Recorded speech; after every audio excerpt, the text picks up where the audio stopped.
It's Sunday. I'm somewhat awake. Sunday. I had a fun night last night at Old Baraboo. I'm exhausted, so it was fun. I actually had a day off. I know. I saw that. I was like, holy shit. You actually stayed out of your job for a day. Only a few phone calls, but I mean, I was banned from the store. I wasn't allowed to go in there. So, yeah. That hasn't stopped you before. I know, but car keys were hidden, and I was told that my job was on the line if I went in today. So, by your boss or your wife? My boss. Oh, okay. Both, actually. I was gonna say probably Nicole too, but yeah. Well, I mean, when have I ever listened to her anyway? So. Maybe and like I'm getting the death look now, so but I mean, anyway. But anyways, we have a great guest tonight. Yes, I met him several years ago through I think Willie Adkins, and we've seen each other multiple times since then. I just saw him in May at Ohio State Reformatory, and he has a really fun true crime card game. So we'll be talking about true crimes, killers, his card game, what's coming up in the future of that game, and what else fun things he has up his sleeves. So let's bring him on. There he is, Mr. Jeff himself. What's happening, y'all? So, we were all talking a little bit ago, and y'all switched positions. It messed me up, man. Like when you got on here, you're like on opposite sides. Now I don't know which way to look. I'm all fucked up now. Jesus. We like to keep you on your toes. Yeah, we gotta keep that's all right. I mean, I've got extra toes in here. Hey, the more the merrier. I actually need to pull one out. Go for it. That sounds really bad.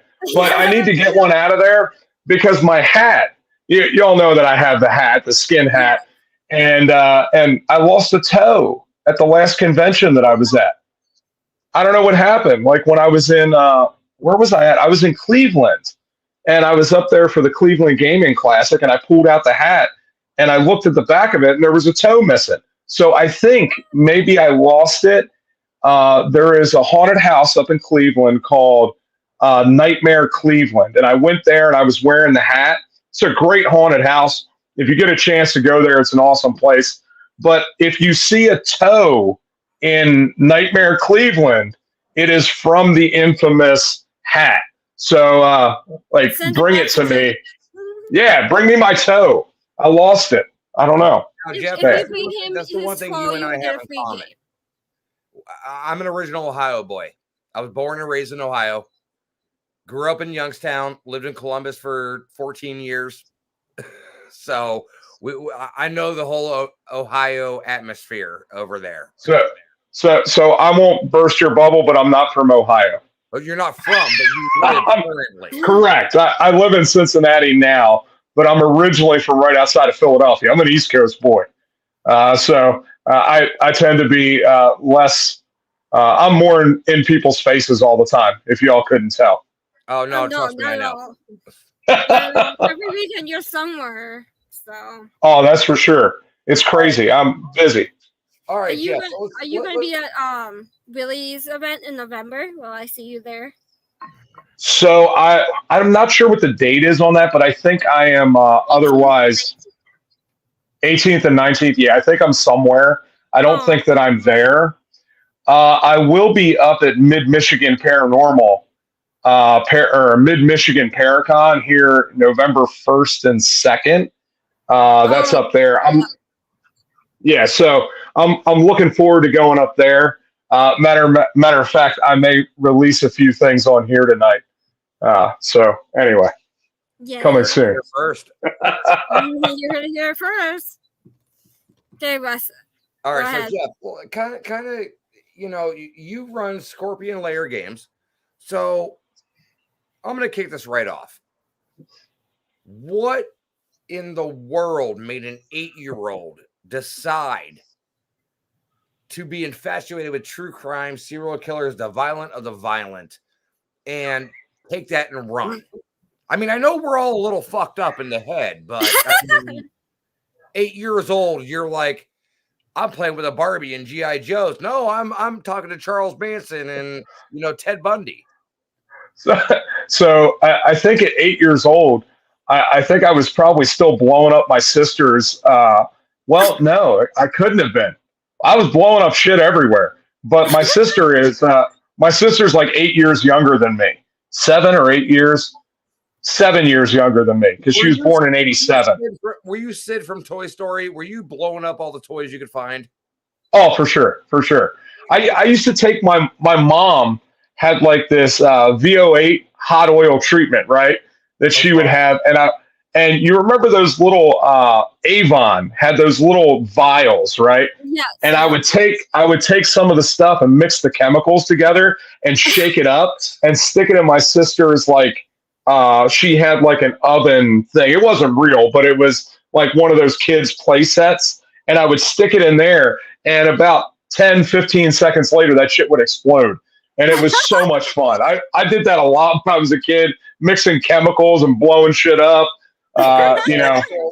PSA right now, CIA, FBI, Homeland Security. If you're listening right now, I do not know this man. Please do not put me on a list. I will get an email tomorrow going, you are now on 3 lists. It was guaranteed as soon as you put my name on there, we were all on a list. The shit that I look up, oh man. So when I was a kid, you know, I grew up right outside of Philadelphia. I grew up in the street. And I was around a lot of true crime, right? So from a young age, I was reading about it. You know, half of my family is Italian. I am not Italian at all. I'm a quarter German, a quarter Polish, and half Filipino, right? That's why I got the dark complexion. But I'm Asian and not Italian, but half of my family is all Italian. Like I got an Uncle Sonny, I got an Uncle Primo, but they're all married into the family. So I grew up with that typical East Coast like mafia culture. Most of my family were all fronts for the mob in the early 70s. My dad knew Angelo Bruno in Philadelphia.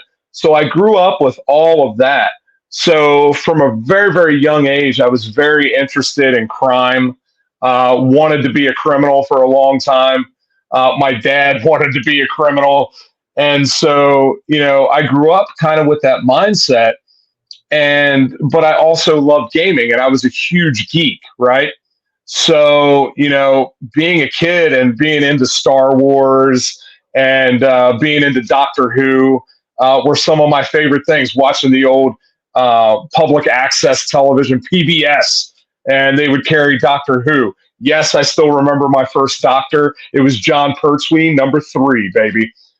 He's fantastic, stuck on Earth. But yeah, I'm a huge geek. And so along with that, growing up in the 80s, you know, it was frowned upon. Not like today where there's a fucking Dungeons and Dragons movie. Like they beat the shit out of you when you're in high school and you were playing D&D and Magic back then. The problem was they couldn't beat the shit out of me. So that didn't really work for him very well because I also boxed and beat the shit out of people all the time. So, yeah. Plus, but I love true crime. You had Uncle Sonny and Primo. Yeah. They never did anything for me, but my dad was pretty well connected. You know, it's crazy because I grew up in the middle of all of that. And I also grew up in a really, really abusive family. So I dealt with a lot of the psychological stuff. So if you ever get a chance to hear me speak on true crime or on serial killer psychology, I come from it, or I come at it from a very personal place. Because a lot of I'm up in New England. You need to come to the East Coast. What is that? You need to come up to like New England, like the Massachusetts, Connecticut, Rhode Island area. Dude, I've been wanting to come up there. Actually, I'm up here. Come on. I got some friends up there. I don't know. I was going to say that I can't remember his name, but I literally have his book sitting on my table right now. Jason McLeod. Yep. Right. Yep. Yeah, Jason, awesome dude. Me and him have talked a bunch. Of course, he worked with the Warrens when he was a kid and learned a lot of stuff from them. Went on a bunch of different, different investigations and stuff with them. Just this, where was I at? When I was in Orlando, I got to hang out with the Warren Legacy Foundation and some of the people that run that. I got to hang out with Chris, who is Lorraine's grandson. Yep. And then I got to hang out with Joe, and we had a good time. Had dinner, hung out, did the whole thing. So that sounds fun. Okay, so I have one question because I did a little bit of reading on you, Jeff. Okay. So tell me, how in the holy hell actual fuck did your dad meet Charles Manson? So that's a funny story. And it's funny with Charles Manson, but proceed. So it is a funny story, but just recently they did a documentary, and there was a girl who was not part of the one. She was part of the Manson family, but not one of the ones that did any of the murders, right? So she actually mentions when they went towards the East Coast, right? So before they went to the West Coast and ended up there in Spawn Ranch and all of that stuff, they were traveling around the U.S. And they were going to different places, doing music and doing a bunch of drugs and everything. What's that? They were pretty much a gypsy pack at that point. Correct, right. They were just hippies, right? They were going around doing all the things. Well, anyway, my dad was in a park. Him and his friend were there, and they came across a couple of the girls. And so they were trying to hit on the girls and talk to them. And one of the girls said, "Hey, do you want to party?" And my dad said, "Hell yeah, we'd love to. You guys got any drugs?" And they said, "Yeah, we do, but we got to go ask Jesus if you can come to the party." So they took my dad over to a park bench. Manson comes out of the hotel room and is sitting there playing his guitar. Now, of course, my dad didn't know it was Manson because they didn't call him anything but Jesus. So he had no idea who it was at the time. And of course, at the time, the name Manson wasn't synonymous with anything. It was before the murders, so nobody knew who the hell he was. So, the girls talked to Manson. My dad was kind of standing there. Manson forbade the girls from talking to my dad and would not invite him to the party. Now, my dad is, at the time, 6'2", about 220. Manson is all of 5'2" and 120 pounds. He was not going to let my dad have anything to do with them. So my dad decided, fine, fuck you. We're going to rob you of your drugs. We know where the hotel is. We know where the party's going to be. So my dad and his buddy went back that night and could not find the party. They were listening at the doors and everything, going through the hotel to find them. My dad was going to rob Manson, rob him of his drugs, and take all his women was the plan. And it ended up not happening. They must have moved and went to another hotel. So, like, growing up, after all the news reports came out a couple years later about, the Sharon Tate murders and everything, my dad calls up his buddy and says, "Holy shit, that was a guy we met in the park." And his buddy Harry was like, "Yeah, that was him." So they realized it was Manson, of course, after the fact. And so growing up, it was always Cousin Charlie. Was that kind of like a sigh of relief for your dad of like, we just done fucked up, or like? No. Remember I told you my dad wanted to be a criminal? Okay, fair enough. Right? If Charlie would have had enough forethought, my dad would have been Tex Watson. Right? Okay, fair enough. Right. That was where he wanted to be. But it just ended up not happening. Was your dad that influential to where he would have gone along with it? No, that would be the problem. Because my dad, and that's probably why Manson decided that he didn't want my dad there. My dad is very, very, he has a presence about him, right? You know, people talk about me and being charismatic and stuff like that. My dad is very intimidating. And back in that day, when he was in his youth, he would have been very, very intimidating to Charlie. But that's how he was. I mean, he was a thug. He would go out and, you know, when I was growing up, if you were around the Philadelphia area, my dad's name was Joe Bear. And so everybody knew who that was in the, you know, late 50s, early 60s. So, you know, it was just a thing. Everybody knew him. It was kind of like Batman. The name strikes fear in everybody's hearts. Yep. So what's funny is in the late 60s, he was a professional wrestler down in Florida, wrestling for Championship Wrestling from Florida. Matter of fact, I don't know where it's at right now. It's right around here somewhere. I have it in this room. My dad's mask, he was the Destroyer #2. So, oh, wow. All right. Yeah, he did all kinds of wild stuff. Makes sense. All right, Jenny, what do you got going on? Hold on. What do you got for Jeff over here? So, I wrote you all my questions because I didn't know if I was going to do the show tonight. All right, you want me to lead it off and you just chime in, or? I have them written down. Trust me. What is over all the years you've studied true crime? What is the one serial killer that sticks out in your head? Probably my favorite is H.H. Holmes. I'm a huge fan of the 1800s and all that turn of the century stuff. Actually, if you guys could see behind where the camera is right now, I'm looking at a Ringling Brothers and Barnum and Bailey Circus ad that I bought.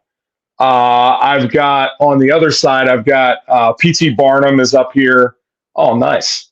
Yeah, Mr. Holmes. Oh, that's me. Left. Yeah. I've got actually directly behind the camera is a ticket from the 1893 World's Fair. So that is the ticket where H.H. Holmes had the murder castle and was killing people. Wow. I found one of those about a year ago and I picked it up.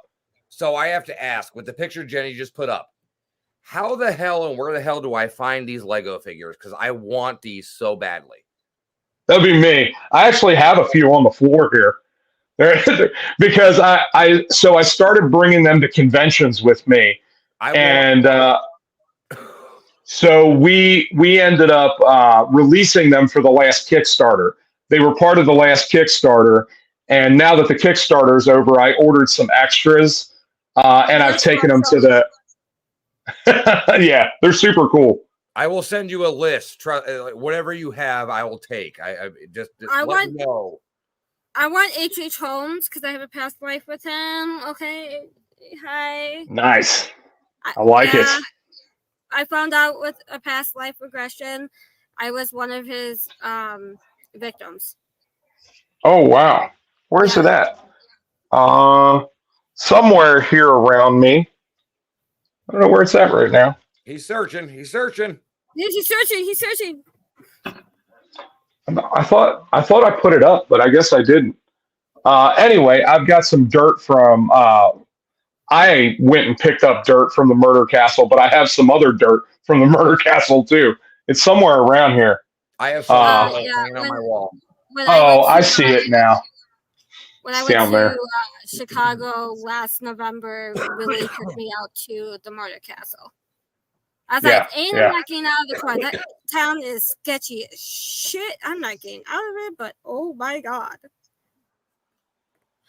That place. Oh, so that's the same one that I have for my buddy James. James Howard. Yeah, James. I love James. He's got some great stuff. Monster Trunk memorabilia, I think it is. Yes, sir. Yeah, that's a bunch of the stuff behind me is from him. Oh, yeah. And the Manson is from my buddy Jeremiah, who runs Blood Witch Customs, I'm going to think. He's down in Lexington, but he's got some really good shit too. All right, so I'm pretty sure you already answered this question, but we'll get a little opinion here. So over your years and years of researching serial killers, true crime, because yes, serial killers and true crime do get bulked into the same subject, but there is a starch difference between the two. Yes, because you can consider the Laundry Petito case as true crime, whereas you have Manson, Bundy, Dahmer as serial killers. Yeah. So, not Manson. Manson never did a single thing himself. He instructed people. If I didn't correct that, people would come after me. Fair enough. And they yell at me all the time about that shit. I'm like, yes. All right, so instead of Manson, we'll throw in Eileen Wuornos. Yes, I love Eileen. So over the years, what has been your most interesting serial killer or true crime topic or person that you've researched? Besides H.H. Holmes. Yes, So I think right now, the case that is going on, the Delphi case, has probably been the most interesting right now. I don't know if you guys, how much you keep up with the current events with all of this stuff. So in Delphi, Indiana, there were two little girls that were killed. They were teenagers. I think actually they may have been 13 and 14. I think the ages are 14 and 15. Anyway, they were killed 5 years ago, and they just recently, within like the last 6-8 months, arrested a gentleman for that named Richard Allen. So he's been sitting in prison, and they have been awaiting trial. Right. So they just released the defense released a 136-page deposition or memorandum. And so they finally released a bunch of evidence, right? Because all of the court documents and everything were sealed immediately. They sealed them in Delphi, so we were not able to see any of the crime scene stuff or anything. So it's just recently come out in the last like 2 weeks. But it's like a fucking movie. It's unbelievable. So what they're saying, what the defense is saying, is that there is a conspiracy in Delphi, and there is a Nordic Odinite cult that sacrificed the two girls, right? And so they apparently posted almost identical pictures, like of the crime scene on their Facebook pages, like they had recreated it with other people lying there, and it put different runes on them. And so, but you would not have been able to recreate that without being there, right? So it is a fascinating case. Then they're talking about that the jailers were also part of the Odinite cult and were wearing patches and stuff on their uniforms. When the defense went in there to do that, they were videotaping all of the conversations with Richard Allen and telling him that if he did not confess to his wife, that they would kill his wife and his children. So he's like confessed to this, but under, this duress, because they were torturing him in prison. They were withholding food, all kinds of wild shit is about ready to come out. So that, at least with current events, is probably the most interesting case. Because we are about ready to hit full-on satanic panic again, and it is going to be wild when all this shit comes out. I just have to say, my father-in-law's name is Thor, so if I go missing, like he is actually birth name Thor, so and Nordic, so I mean, I couldn't tell that. But yeah, it's crazy. Like at the crime scene, any of you guys watch? What is that? I can't tell what that is. That is a Eileen Wuornos sign. Nice, a letter from prison. Nice, I like it. So did any of you guys watch that? What the hell is that show called on HBO? Something about true crime. But anyway, it had Woody Harrelson and what the hell is it? The other guy. Oh, I can't think of his name. He's been in a ton of movies. Matthew McConaughey. So right? It was Woody Harrelson and Matthew McConaughey is in this. It's called True Detective, I think is what it's called. Okay. Anyway, right? The first season of that show has all of these like wooden, like witch-looking things that are made that are left at the crime scenes, right? Well, at the Delphi crime scenes, they found all of these runes that were made out of sticks, very, very much like that show, which is really weird. Like how that came to be that, maybe life imitates art or art imitates life. But also, do you think that they off with the Blair Witch thing though? Yeah, maybe so. But on one of the trees, one of the runes was painted on the tree in one of the girls' blood. So that was stuff that was not released to the public. And like a day later, those guys that were part of the Odinite cult were posting those runes on their Facebook page. It just so happens that the one gentleman, his son was dating one of the girls. But the police never, they cleared them really, really early in the case and never went back and investigated any of that stuff. There were 3 cops that continued the investigation and found all this information out. It's going to be wild. So anyway, that's a long, very, very long-winded answer. I mean, that's totally fine. I love it. I absolutely love it. So tell us a little bit about your game that you actually like. What was the thought process behind it? What made you want to do it? Like, how many hours upon hours of painstakingly research did you do? Yeah. So the original game took about 3 years to research and to do everything. It's really interesting because how it all started was on a whim. I was, I started creating games and stuff when I was like 8 years old, but I didn't do anything with it. I never published anything. And then me and my son were in a head shop, I don't know what you want to call it, an oddity shop here in the Cincinnati area. And so we went in there and we were looking around and doing the whole thing. And my son came to me and he said, "Dad," he was like, "check out these cards." And they were the old true crime cards. And I said, "Oh, shit, I used to have those when I was a kid. I had both sets of those. That's awesome. I love those things." I said, "Well, how much are they?" And he said, "They're $6 a pack." And I said, "Son, put that shit back. I'm not buying you a $6 pack of cards." And he said, "Come on, Dad, come on." I said, "No, I am not buying you a $6 pack of cards so you can throw that shit all over the place." I said, "I could make those cards." And so on the way home, we're driving home. And by the time I got home, I had a basic idea sketched out in my head about what I wanted the game to be. And then I took about an hour and a half when I got home and I actually sketched it out.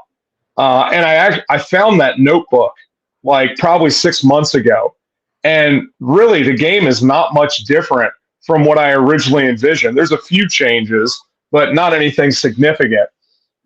So, really for me, going into that, other than that funny story of how it all started, I really wanted to create a lot of awareness because I feel like we live in a culture that wants to forget all the bad and negative shit. And I think if we do that, we are really, really susceptible to more bad and negative shit happening, right? You don't have to be like taken over by it. Kind of like, I know you guys are very much into the paranormal. So am I. Yep. So to kind of segue into that, when you go into a haunted location and you are trying to investigate some of that stuff, some really weird shit can happen, right? There are cases of possession and all kinds of stuff because people are playing around with things that they don't understand. I know, I've been there. So it's like with this, I think if you're not educated and you don't understand the real horror that can happen in the world that we live in and how prevalent that is, I think we are more likely to be victims. So I really created the game because I wanted people to understand that this is out there. Here are ways that you can get into the head of some of these killers, and you can really dig into the psychology so that you can be better protected from those types of people. So that was always my intent. Well, like they say, history is always doomed to repeat itself. Yeah. For sure. So without the knowledge of it, it's going to happen again.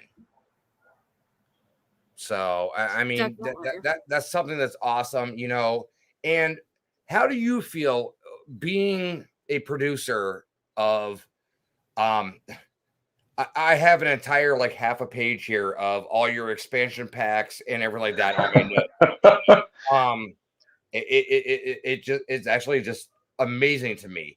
But how do you feel in the last couple of years, how much the true crime has actually taken off? So it's interesting because we all talk about that like it's just a recent thing, but everybody's always been interested in murder.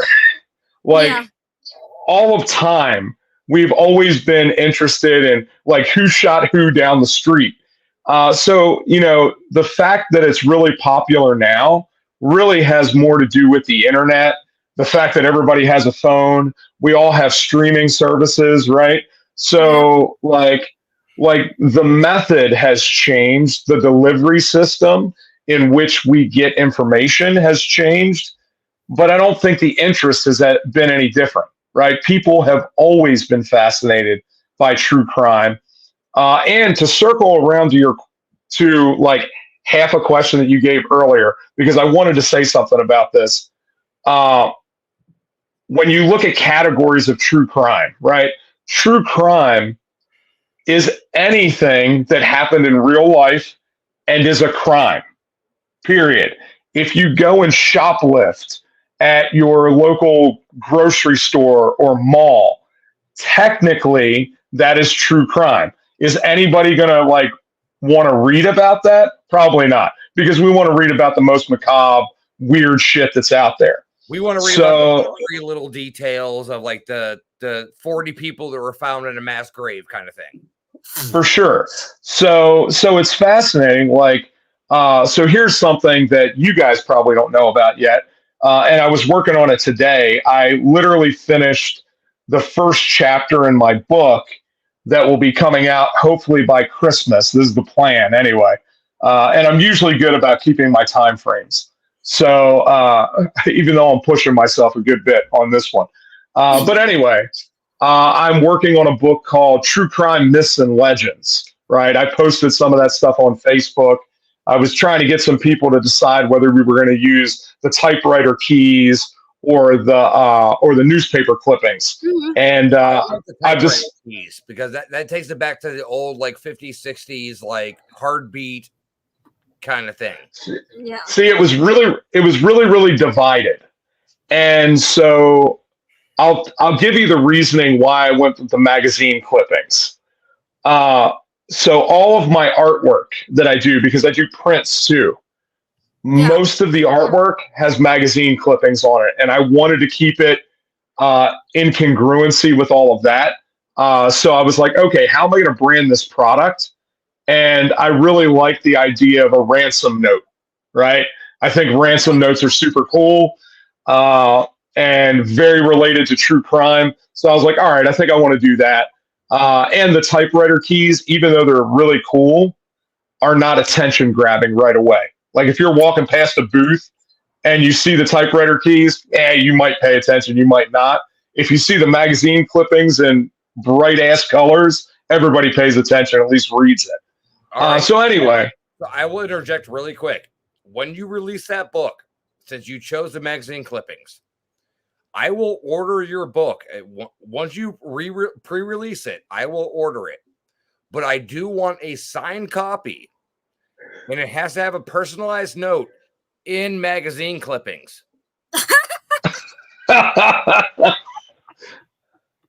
I may do I'll find like a magazine clipping of like a penis, and I'll just paste that in the cover.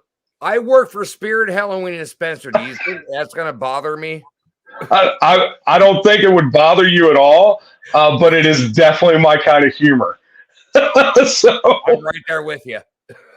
So anyway, what I wanted to mention about the book is I'm actually doing 3 sections in the book. So if you didn't notice, I'm rather long-winded most of the time. I talk a lot. We got all the time in the world. Let's go for it. And as I'm typing, I'm realizing, like, I may have to cut this shit down a little bit, or I'm going to have like an 800,000-page textbook. So anyway, there's 3 sections: one for serial killers, one for criminals, and one for cults and religions. So I split it up that way because those are the 3 real categories that encompass true crime, right? And I wanted to hit every single one of them because I think people often only think that true crime is serial killers, and that's not the case.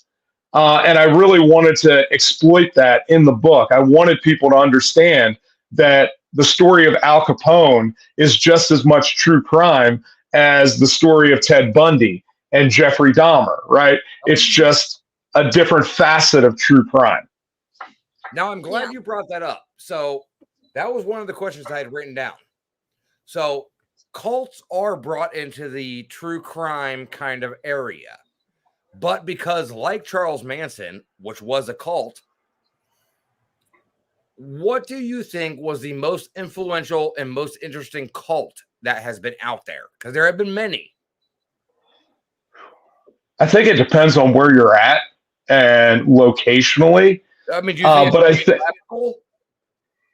yeah, I think it depends because, like, for example, if you lived up in Canada and you lived in the area that the Anthill Kids were, those might be your most influential cult because they killed, or were part of like torturing some of your family members.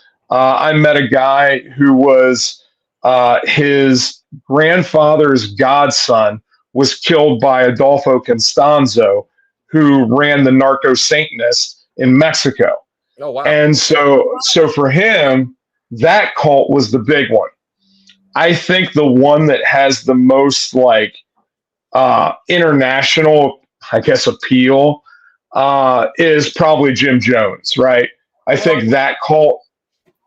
You have Jim Jones, you have David Koresh, you have, there's multiple out there, but which one do you find, like, personally, which one do you find more interesting that, like, kind of struck a chord with you as going, oh, this is fucked up? That's a tough one because I like different cults for different reasons. Name 2. Name 2. Well, you've already named like 6. So I mean, your personal favorites. So I think like Jim Jones is fascinating. Of course, Heaven's Gate is fascinating. I will tell you a story about David Koresh. Oh, did you meet him? So I never met Koresh, but I met his number 2, David Thibodeau, right? So when I was creating the Cults expansion for Killers, I was going to add the Branch Davidians to the Cult expansion. And then I went to a convention. I was at Dark History Con 2 years ago, and David Thibodeau was there, and we had dinner. And we sat down and we talked about David Koresh and the Branch Davidians. And after that conversation, I took them out of the game. because I wanted it to be cults that killed and not just somebody who was charismatic. Yes. And so even though the Branch Davidians killed people, they did not kill people because they wanted to kill people. They killed the officers and stuff that they shot at because they fired guns at them first. Correct. And so I did not feel like, after talking to David, that it was appropriate to put them next to Jim Jones or Heaven's Gate or Shoko Asahara, Shinrikyo, any of those cults, which actually were wanting to either kill themselves or kill other people. Jim Jones, we always talk about that it was mass suicide, but the truth is about 80% of those people were killed, right? They did not commit suicide, right? They were forced to drink the drink. Yep. They were, some of them were shot during that time because they wouldn't drink it. So the idea that it was 919 people or whatever that died there, all of a mass suicide, is incorrect. They died there. Maybe the first 100 were suicide because they didn't believe that it was real, because Jim Jones had been telling them for years that he was going to poison them, and they had to believe, and they could pray, and they would survive. So they didn't think they were going to die. And then when everybody started dying, they were like, oh shit, this is for real. And then they started shooting people. Yep. So yeah, it's a fascinating story. All right. So you have, excuse me here. Have you ever, and this is going to kind of be like a kind of a question here. Have you ever talked to any of the victims' families from any of the people that you've researched or anything like that, and got any like behind the scene facts or anything like that? Yes. Just about every convention that I go to, I meet 1, 2, or 3 people that were actually involved in some of the things. A couple conventions ago, I met one of Anthony Sears was one of the victims of Jeffrey Dahmer, right? Oh, wow. I met Anthony's cousin at a convention, and she came through, and she loved the game. And so we had a long conversation. So when you watch the videos of the trial, her aunt is the one that stands up and says, Jeffrey, why did you kill my only son? Because it was her only son that he killed. So it was fascinating. She said that she loves true crime, and that she actually wrote a paper on Dahmer because they asked them to write a paper on the most influential people in history. And her paper was on Jeffrey Dahmer because of how it affected her family. So it was really interesting to meet her. I met a guy at that same convention that 2 of his friends were found in Gacy's crawl space. One of them was a guy that he went to high school with. The other one was an actual, he went to school with him too, but they were actually really good friends. And then he told me a story about him going with the one friend. And he was the guy that was the Marine that Gacy ended up killing. Yeah. That was his friend. So a couple months before that, they went and painted his sister's dorm room, right? And when they painted the dorm room, a couple weeks later, the sister disappeared and was killed by somebody else. So both of the kids in the family ended up being killed. And then, he believes that he may have been one of the last people to see him alive. He saw him the day that he went missing. And then, of course, they didn't find him until they found pieces of him in the crawl space. Okay. But yeah, there has been probably over 20 relatives of the different murders that I've met personally. And then I've talked to several more than that. The overwhelming response that I get, because in the game, we don't have any of the victims, right? And so, that was never my focus. How can I say this? I don't think that they need to be mentioned. The game is about the killers themselves and why they did what they did and how they did that. It's not about the people that were victimized by them. So consciously, we left that out.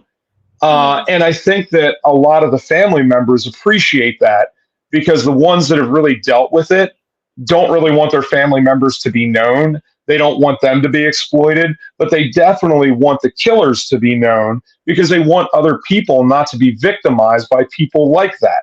And that is exactly what we do, which is why I've never had anybody, like any of the family members, mad at me. It's really crazy. I was at a convention and I was just up in Cleveland, right? And so the Cleveland Strangler, Anthony Sewell, I was at a show probably like 6 months ago, and a girl came up to my booth and was flipping through my book, and she was like, "Is Anthony Sewell in the game?" So I flipped to him. I'm like, "Yeah, he's right there." And she said, "I just got to tell you, Anthony killed my best friend." Oh wow! So when you watch the documentary, the bucket that they find with the head in it, that's her girlfriend's head. That's all they ever found of her. Because, of course, Anthony Sewell killed 11 women that they know of, maybe up to 13. But he was dismembering them and putting them in the wall and the floorboards and burying them in the yard. And so I really, really thought when she said that, that was the day that everything was going to get shut down and this lady is going to kill me right at the booth. She did not. She absolutely loved everything that I was doing. We sat there and talked for probably 45 minutes. And the crazy thing to me is that about 60% of the family members that I've met have bought the game. Oh, wow. Crazy. Oh, wow. I could never have predicted that, but that's been the case. So, all right, Jeff. So I'm gonna interject here for a second, and I'm gonna say this for the Unturned Pages and the Enchanted Awakenings and everything else like that. Jenny, please go to sleep. I have the rest of this interview under control. I am taking executive control. Log off. Go to sleep. You need to sleep. You've had 3 hours of sleep in the past 2 days. Go to sleep, please. You're over there off, okay? I was not nodding off. I was reading a question in the chat, which we haven't even got to yet. Bonnie, come down and kidnap her. Go to sleep. Okay, let me ask this one question. I got this. I got this. Right. Okay, bye, Jeff. Bye. Well, all right, she just bounced out. All right, cool. So there was a question. Do you know Charlie Lawson? I do not. I'm not sure who that is. Okay, Sam, I believe in the chat room, she's a Facebook user, asked the Idaho 4 murders. Oh, yeah. So that's another recent case. There was a guy up in Idaho that was going around. I'm trying to think of what his name is right now. I can't think of it. But anyway, he was up there, and he was actually a criminology student, right? He ended up learning from Catherine Ramsland, right? And so Catherine Ramsland worked with John Douglas and everybody. Like, she was a criminal profiler with the FBI and all kinds of stuff. She's written probably 100 and some books now. And so Catherine was one of his teachers when he was going to college for it. And so this kid, basically, really idolized Ted Bundy and idolized Dennis Rader, who was BTK. Yep. And wanted to be like those guys. And he goes and is stalking these girls there in Idaho. And he ends up going up there and killing them, right? And now he is currently in prison. They caught him. And they are trying to, go to trial. So there's been a lot of different things. I think that, at first he was not really saying a whole lot, but they have his DNA there, I believe. He also left a sheath of the knife. And so, okay. Nice. I'm the story. Yeah. Yeah. So I'm also reading that. Cool. Yeah. I like that. So the Idaho 4 is a fascinating case. Again, we don't know a lot of the facts because it hasn't gone to trial yet. So as it goes to trial, as the defense and the prosecution release all of their stuff, we'll find out more about that case. So I don't know. I'm inclined to believe that he did it. I'm also inclined to believe that he's dumb as shit because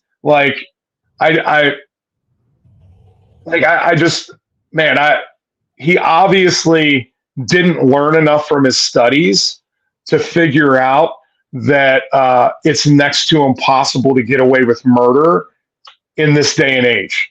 Forensics are too fucking good. Not saying that is a deterrent for me, but it's a deterrent for me. So I'm not sure. I'm not trying to take that chance. All right. So what do you think about the Zodiac Killer? That is a very interesting, that's still one of the most cold cases that they've ever had. So I just watched that documentary that was put out on, what is it on? It's on one of the streaming services. There's a new I think it's on. Yeah, there's one on Peacock that just came out not too long ago called The Myth of the Zodiac Killer. There's a guy on there that says that there never was a Zodiac Killer, that none of the letters tie together, that only the first 4 may have been written by the one person, but he believes because of the crime scenes that there was probably more than one person, and the person who was writing the letters was just trying to popularize the crimes, like Jack the Ripper. Yeah, and well, not that he was even a copycat. He was just trying to bank off of the murders that were going on. Now, I say that to say this, that I don't think that was the case. I think there was a Zodiac Killer. I think he probably ended up going to jail at some point or dying. And I don't think that we will ever figure out who the hell the Zodiac was unless somebody's granddaddy dies and they go up into the attic and find a bunch of the, relics. But it seems like, when you look at the crimes themselves, they're very random. And the Zodiac didn't take anything, right? He went in there and he either stabbed or shot people. He was not there to take artifacts or anything. So it's a really, really strange case. Why did he do that? I don't know. Maybe he was pissed off at people at Lover's Lanes. Maybe he wasn't getting any, and he couldn't even get a prostitute to go up there with him. I don't know. Yeah. So you bring, there's actually a nice segue. So with that being said, you had said earlier that one of your favorite serial killers or true crime is H.H. Holmes. Now, do you believe that he is tied to Jack the Ripper? Negative. That's bullshit. Okay, explain your case. So Jeff Mudgett. Disagreeing. I'm not agreeing or disagreeing. I just want to hear the other side of it. So Jeff Mudgett, who is possibly the great grandson of H.H. Holmes, is the one that really kind of started to popularize that thing. Now, I have talked to Jeff once or twice. I've seen him on a bunch of things. I think he is very genuine in his assessment of things. I think that he is a very genuine guy. However, don't believe what's that? But you don't believe the story. Correct. I do not believe the story. And I say that taking it from a purely psychological standpoint. The differences between H.H. Holmes and the murders that H.H. Holmes committed, the style in which he killed, is so in stark contrast from how Jack the Ripper killed. Jack the Ripper was very surgical, very precision, very on point with things. And also very frenzied. Yes. Right? Especially when you look at the last one, Mary or Jack the Ripper. Yes, he got very frenzied, very rough. Yeah. So the last one, he was not rushed at all. He took his time and he really like did a number on her. The fifth murder. That style is so different from how H.H. Holmes set up the murder castle. Yes. You know, with having all of these rooms where he would gas people, where he'd slide them down the chute. He was much more interested in selling things and making a profit off of it. The murders that happen in Whitechapel, there is no sign of any profit being made. There is no sign of any of that. So psychologically, what we know is that yes, killers evolve in the way that they kill, but they do not change their ways of killing, right? They may go from, okay, this one person we're going to strangle, and next time we're going to see if we can slit their throat. That is a huge difference from we're going to make sure that we don't touch these people and keep as much distance as possible psychologically, and then we're going to go and start eviscerating people and taking out organs. Those two things are completely different. Yeah, it's you don't make that jump from night and day to like in just one day. Like that's kind correct. Of like, you know. All right, so when you were talking there, something just popped into my head. So we're already on 57 minutes, but you know, we can go as long as we want because I'm very interested in talking to you because you have so much information. So there's a lot of the whole. I'm going to take this in a different route. The celebrity suicide thing. Okay. We can go back to the Kurt Cobain.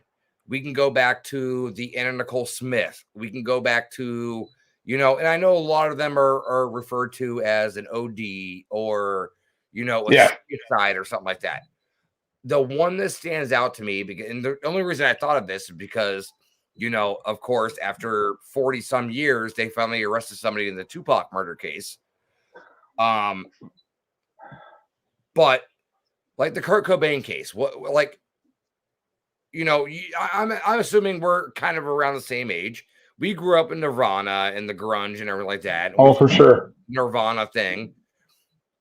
I mean, what do you like in your personal opinion? Suicide or not?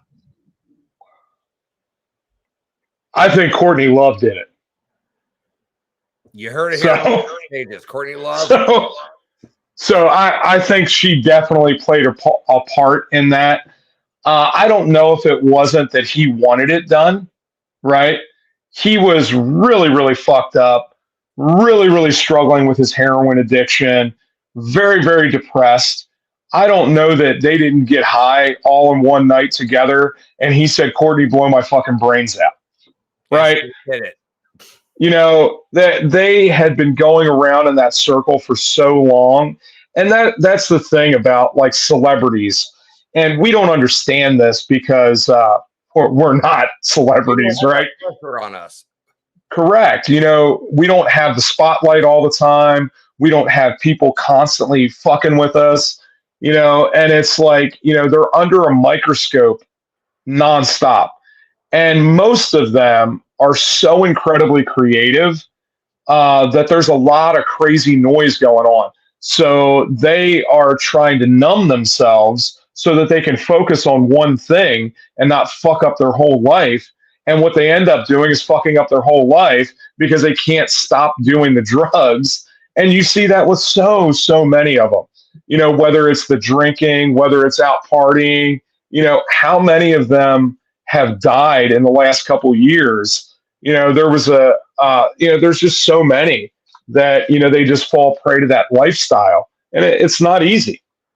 It's really honestly not. And I mean, you know, like somebody in the chat room said Aaron Carter's case is suspicious. Like, you know, the Whitney Houston case, like we all know that was like benzos and coke or whatever it may have been, you know, but like, I have a question coming from my wife right now, actually, and one of the more recent cases that everybody has been fixated on. What do you think about the Gabby Petito case? And do you think that Brian Laundrie's dead or alive? Oh, I think he's dead. You think so? Yeah, I think he's dead. I think that I think he knew that he was not going to get away with it. So he just offed himself. I think it's really weird about the parents. I think they knew exactly what had happened. I think they helped him. I think they set all that up so that he had enough time to not end up in jail for the rest of his life, because he was certainly going to go to jail. Oh, yeah. But at the same time, even though his story is obviously far from the truth about how that all happened, I wonder if some of it wasn't an accident. I don't know that he meant to kill her. I think it happened and then it was too late. And so he tried to make it into an actual accident. I think maybe they had gotten into a fight. Maybe he hit her or something. Maybe she did fall and hit her head. And then, he thought that she was going to die. Yes. And so he finished the job, right?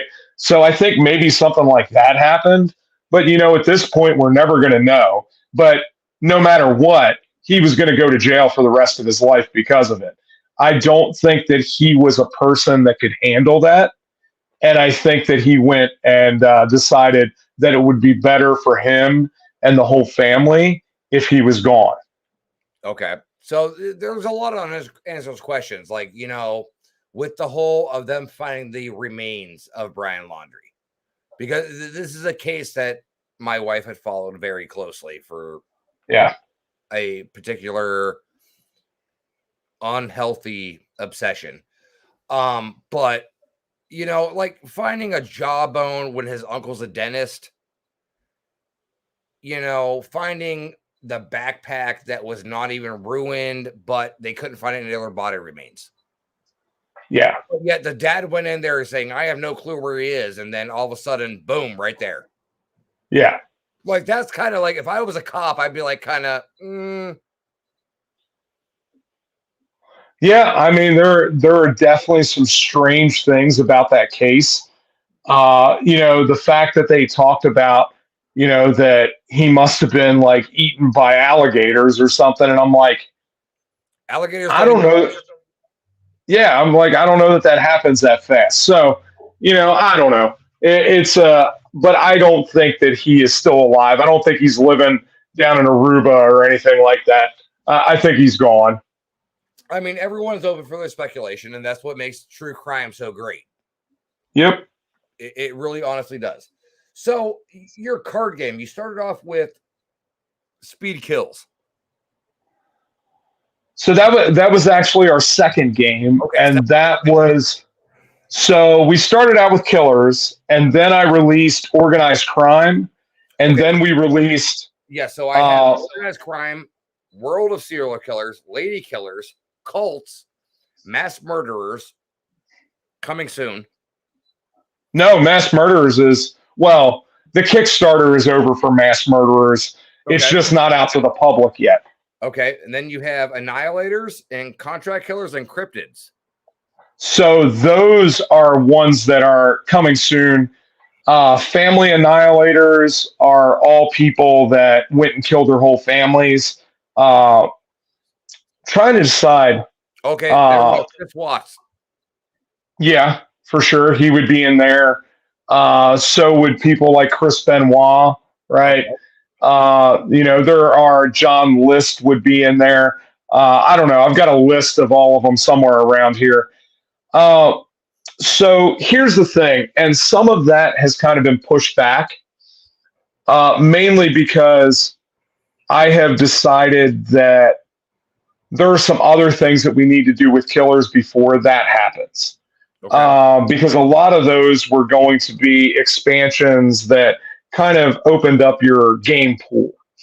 One of the things that I really want to do now, and probably the next thing for Killers, the card game, is a solo mode. So I want to come out with a small expansion, maybe $25 or something, that people can get some extra cards that will allow you to play the game solo. So I'm playing around with that idea. And then with the same thought, I want to create a tournament mode for the game. So I want to make it so you could have some cards that you could collect. Not everybody will have the same cards from that set, and allow them to play it, kind of like a sealed deck format, and then play in a tournament style game. So those are the two things that I'm working on now that are going to be moving forward first. And then I want to put out something, and it may come out with a tournament style version, but we've talked about putting out a upgrade for the game called the Experts.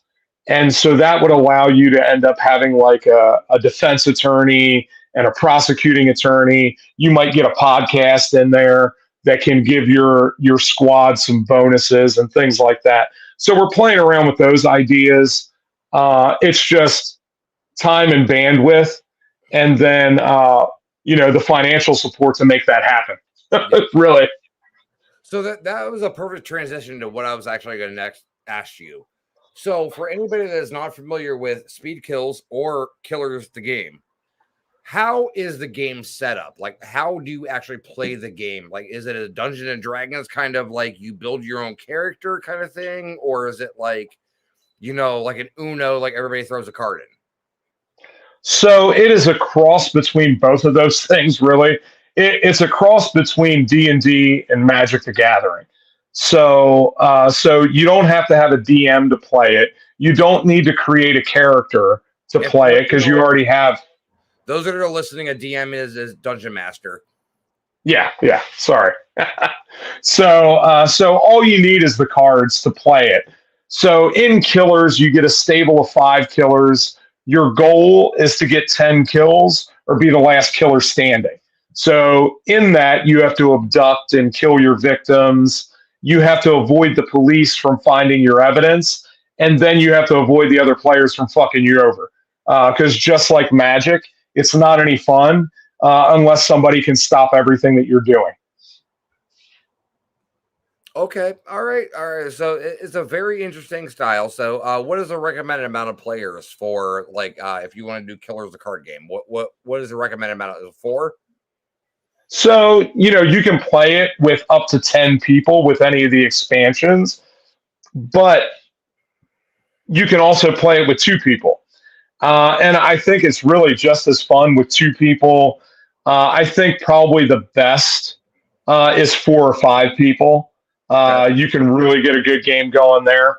Yeah. Now, what would you suggest? Because you have multiple expansion packs coming out for Killers the game. Like I said, I just listed them. Is there kind of like a series or a order of what you should buy the expansions, or is it kind of just like what your flavor? Yeah, I think it depends on what you're really interested in. I always recommend to people that if they're going to start out with expansions, to either start out with World of Serial Killers or Organized Crime. Those are the 2 easiest to integrate into the game. Lady Killers is a little bit more difficult because the ladies don't have as much brutality as the men do. And then Cults is a whole different experience. It is almost a different game, but it's a lot of fun. And then Mass Murderers also is a completely different style of play from the original game of Killers. So they there's a bunch of different elements in the game. So I wouldn't recommend starting there. But like currently I get about, 40, 50% of the people that buy the base game and an expansion that come back and buy 2 or 3 expansions from me. So that's great. That's absolutely amazing. So you also have a show on YouTube. Yeah. Good. Go ahead and tell us a little bit about that, because I'm not gonna do the whole reveal. So go ahead and tell us a little bit about the YouTube show. So I've actually got currently 3 shows on YouTube, and then I have a show on the Good Wives Network called Serial Killers Around the World, where we do a deep dive into international serial killers. Oh, wow. But the YouTube channel I do a show called 5 Minute Murder, which is directly related to Killers the Card Game. Literally, we currently have right around 400 killers in the whole game. Oh, wow. That's with every expansion. So what I do when I do 5 Minute Murder deck, uh-oh. Did your AirPods just die? Uh-oh. Hang by, technical difficulties. Nope, can't hear you, bud.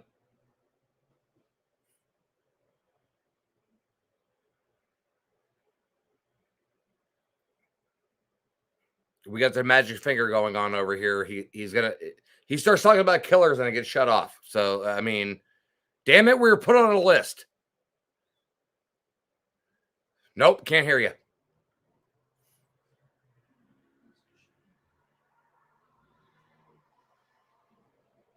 Can you hear me? Uh-oh. Uh-oh. All right, guys. So while Jeff tries to figure this out real quick, we're trying to roll with this a little bit, trying to make it fun and everything while he's over there in everybody's faces with his thumb.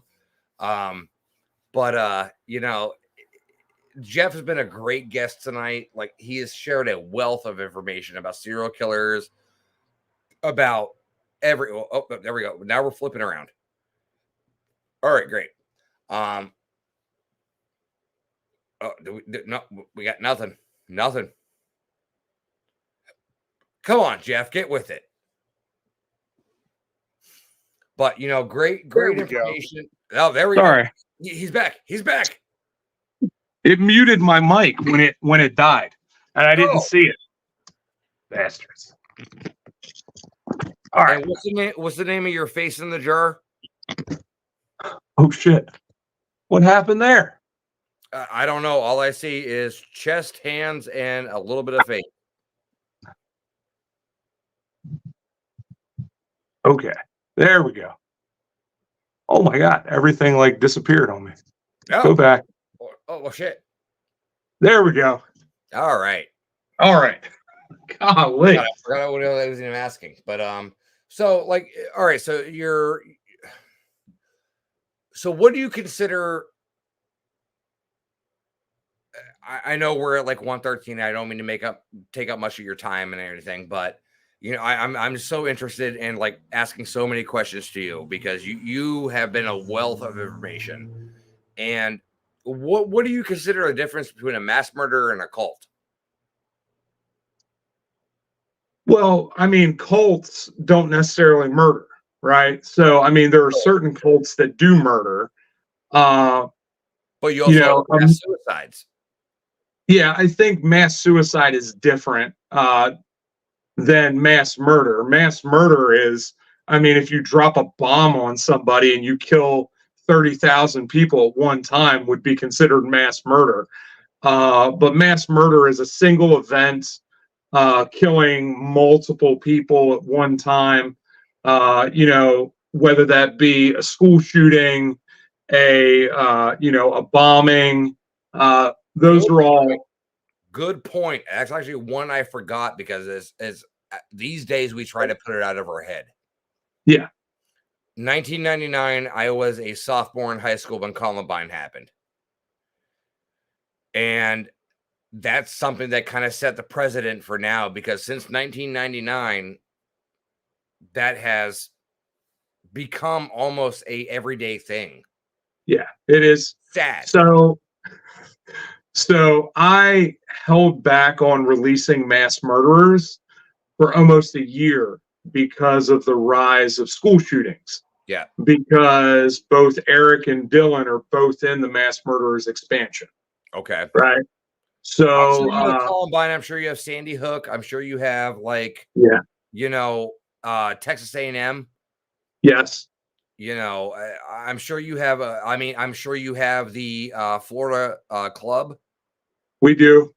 Actually, that's a really funny story because that guy, his special ability. So the mass murderers in the Mass Murderers expansion are the victims, right? You have to kill them before they kill everybody else. But the guy who did the Pulse nightclub shooting, And right now I can't think of his name. I can see his face. But anyway, after I read the whole story about that and who he was, and I watched a few things about it, if he rolls a natural 6, he realizes that he's gay and he stops killing forever. Because part of the problem, so part of the issue with him is he went in there and what's that? He was closet. Yeah, correct. He was going in there and he was angry. It's almost like that thing you look in the mirror. There's another guy, a serial killer, Herb Baumeister, right? He was another one that was married with children, but very, very homosexual. And he would go and have sex with men and then he would kill them, right? So, there is this stigma around it. And, Pulse nightclub was not that long ago. You're only talking, 5-6 years ago now. Yeah, like 5, 4, something like that. Yeah. Yeah. So, when that happened, he was really just kind of upset at the whole culture. And he was from a culture that is not very accepting of homosexuality. So for him to be leaning that way was very difficult for him, I'm sure, mentally to deal with. And so, things like that happen. It's a terrible thing that happened, but anyway, that's how we kind of resolved that in the game. Now, I will say this as a quick, anybody that's still listening, we got 6 people out there. Us here at Unturned Pages, we do not take any, any of our guest statements or anything like that. That's completely their own. We do not coincide with that. Here at Unturned Pages, we are completely LGBTQ plus pro, and we support all of you out there. And the Pulse Club shooting, everything like that's something we take very to heart. And we support all you guys out there, and regardless of how different you are, you're always accepted. So, it's funny because, I grew up with a lot of that. And I have always been part of the community. The stigma of, oh, well, you're gay. You're, I don't want to say the F word or anything like that, but yeah. So grew up with my eating and bruising. My brother is gay. We don't have much of a relationship now. It has nothing to do with his sexual orientation. Has everything to do with for a long time he was homeless and would rob people. So it had nothing to do with anything else. But I have been around the LGBTQ community for the last probably 35 years. And so some of my closest friends are, I have a son that is trans, so, and fantastic. Tell who he is, and live his life, and whatever makes him happy. Absolutely. It is, it is never I don't care what you decide to do personally. Just be who you are. That's it. Yep. Just enjoy yourself and love life. That's all that really matters. Always live your full potential. Always love your life. Always do what you want to do within a certain realm of what you should do. Yeah, for sure. So, that's absolutely fantastic, and I'm so proud to hear you say that. I've gained a friend in you today, and not only because, I've been married for 8 years now, or excuse me, 3 years now. And, it's some of my best friends are either trans, gay, or, whatever. And they are the best people on the earth. Literally. Absolutely. When you say you have a gay bestie, guess what? You literally have them for life. So, that was a weird shift that we just did here. But you know what? The great thing about it is with you, Jeff, is you have such a ration of knowledge of so many topics and so many things, from cults to, one thing here, cryptids. How did you get into that cryptid field? So going from killers to cryptids, something that is actually a physical entity, to something that is, I saw something flying in the sky. So growing up, I've always been a fan of anything that's unexplained, right? Me and my dad used to watch all the UFO shows and unsolved mysteries and all the shit together. And so I've always been fascinated by the things that I don't understand. Yep. And I want to know more. So all of the cryptids and stuff like that are always been really fascinating to me. The whole Mothman story and Jersey Devil and all of that shit. I always wanted to see some shit like that and see Bigfoot. So like I've always been really, really interested in it. So along with that, and because we kind of segue to this, I'm a huge fan of the paranormal. And so I go to a bunch of the paranormal conventions. I do some ghost hunting myself. Actually, behind the chair is my kit of ghost hunting equipment, which I have a growing supply of stuff. I just got a Chattergeist in just a couple weeks ago, which is incredible. It's for those of you that are in the ghost hunting community, it is like the upgraded version of the Ovilus. And it is incredible. It does like 7 different functions, and it's the size of a wristwatch. Super, super cool. A guy, they're called Dimension Devices, and they're out of the UK, but really cool and very affordable, which the Ovilus is not so affordable.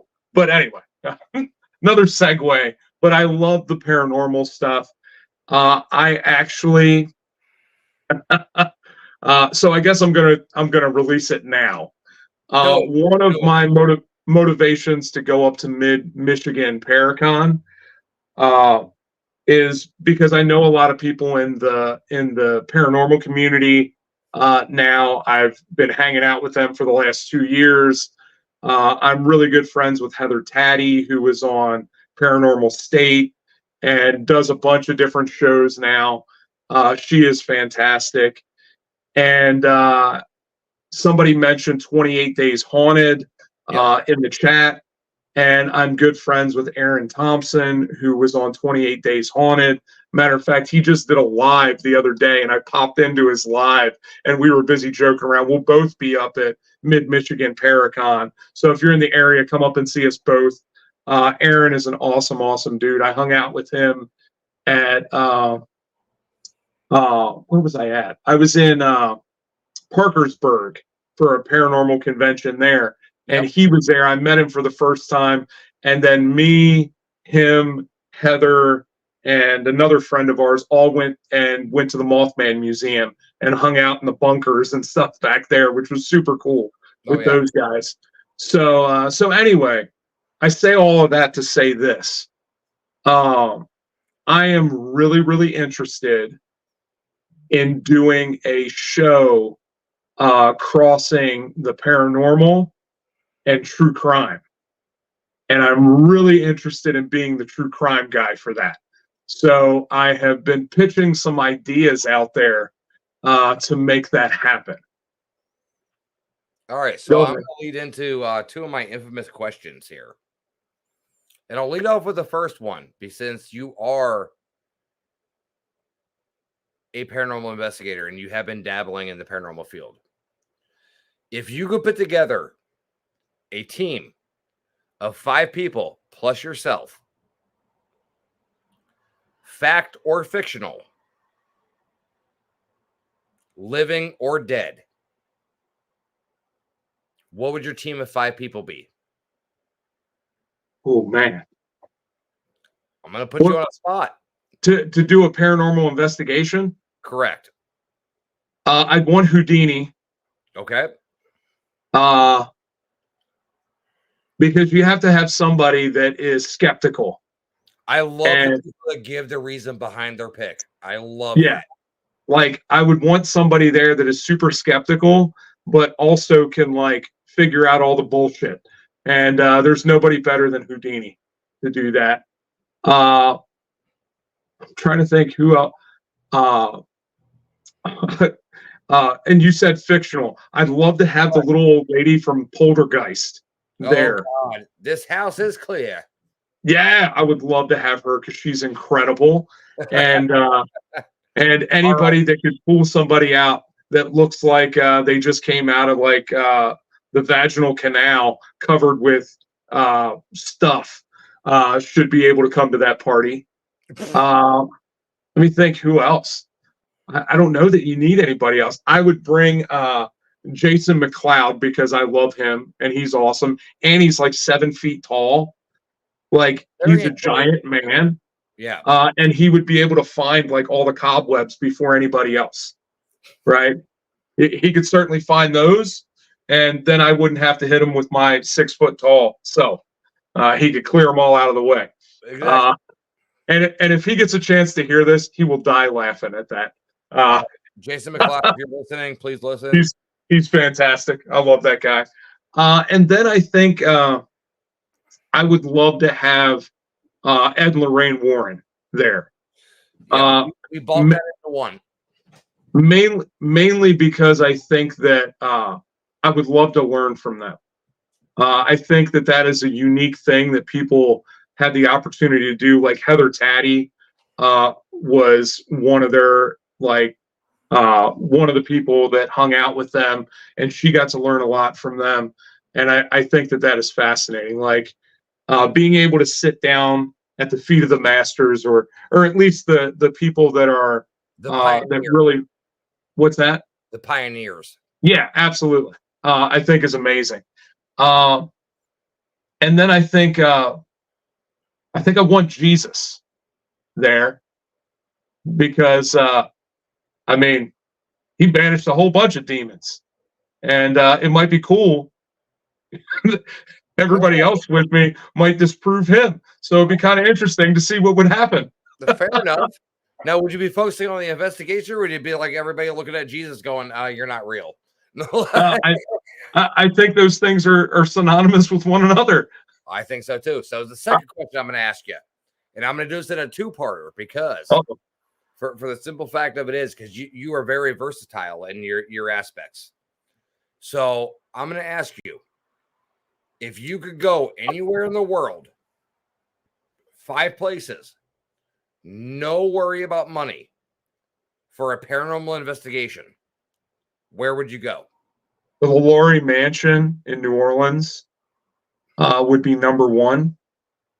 I would love to go to one of, or maybe all of Elizabeth Bathory's castles and go and investigate those. That would be incredible. There are a couple castles in Scotland that I'd love to hit. I think those are fascinating. Let me think. What else? I would love to go out to the Winchester Mystery House. I'd love to go check that out. I've not been there yet, and that place seems like it would be amazing. And then probably the other place is the basement of the post office that used to be H.H. Holmes's murder castle. Yep. I would love to get in there somehow. All right. So I know some of these answers are going to coincide. Since you are the creator of Killers the Game, what are 5 locations that you would love to visit? Anywhere in the world. I'd like to go to the Hotel Cecil, right, and go see where Ramirez was walking up and down the stairs. I think that would be interesting. I'd like to go and see some stuff like some of the locations where Ed Kemper was, because I've never been to any of the places that are related to Kemper.